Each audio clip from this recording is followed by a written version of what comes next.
Indiana Democratic Senator Evan Bayh. Senator, if Blanche Lincoln is in trouble, is this a sign that moderates, maybe of both stripes, are in trouble? Neil, it's not easy being a moderate these days. You do tend to get fired at from both sides, and the bases of both parties are increasingly intolerant of any deviation from party orthodoxy, and I think that's what got Blanche in trouble. Some of the folks in organized labor went after her because of her position on the card check issue, and I think they're really trying to send a message to the others that, look, if you don't go along, here's what you're going to get.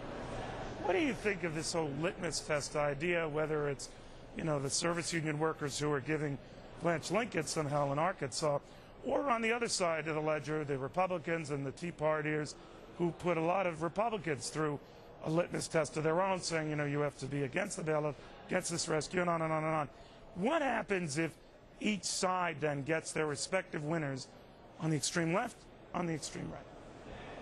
Well, progress tends to take place in the middle, Neil, and I think that's where most Americans are.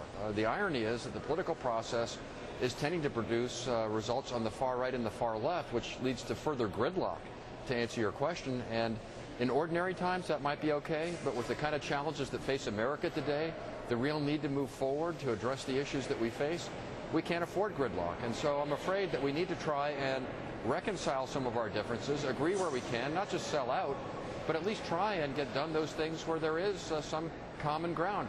Regrettably, that's not happening much in Washington these days. Well, there might be some common ground on this financial reform issue that's, I know, near and dear to you before you leave the Senate. Indications from Harry Reid and others that anywhere from 5 to 7 Republicans are on board for it. Of course, the devil's in the detail. But are we going to get that done in this congressional session? Yes, I think that there will be a financial reform bill passed. Whether there are 5 or 7 Republicans who support it ultimately, I don't know.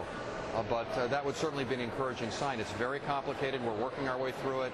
Lord knows, after the kind of financial crisis that we've had that has been a bloody blow to the real economy and cost millions of jobs, we can't afford to have a repetition of that. So maybe it takes a crisis like that, Neil, to get both sides to wake up and work together. It shouldn't, but perhaps we can take those lemons and make some lemonade out of it.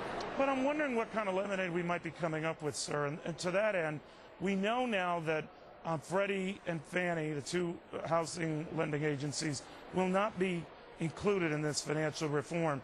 Also, that $50 billion bank reserve fund where they finance, I guess, their next funeral, that won't be in there.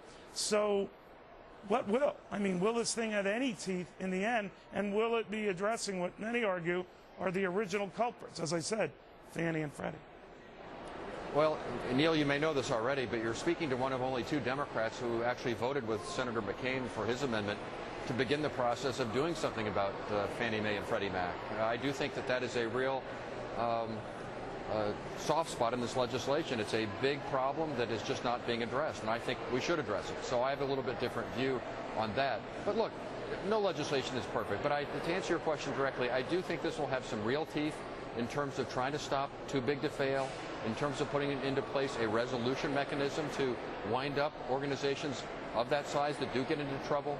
There'll be some things to protect consumers, some things to hopefully allow companies to engage in derivative transactions but not be so leveraged that they imperil the entire economy. So I do expect it will have real teeth, Neil. Will it be perfect? No.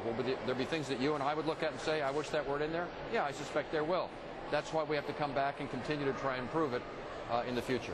Senator, if you don't mind my asking finally on the elections today, do you think they're an indictment against big spending, big bailouts, big rescues, that anyone, Republican or Democrat, behind them is toast? There's no question in my mind, Neil, that the American voters, particularly independents and moderates, are really gravely concerned about the size of the deficit, the increasing national debt, and the overspending in Washington. No doubt in my mind. And if there is an anti-incumbent result in the elections tonight and in November, I think a lot of it's going to be because both parties weren't aggressive enough in trying to deal with the spending, debt, and deficit issues. We really need to move on that so that we don't become another Greece or another Argentina. Senator Bayh, it's always a pleasure. Thank you very much.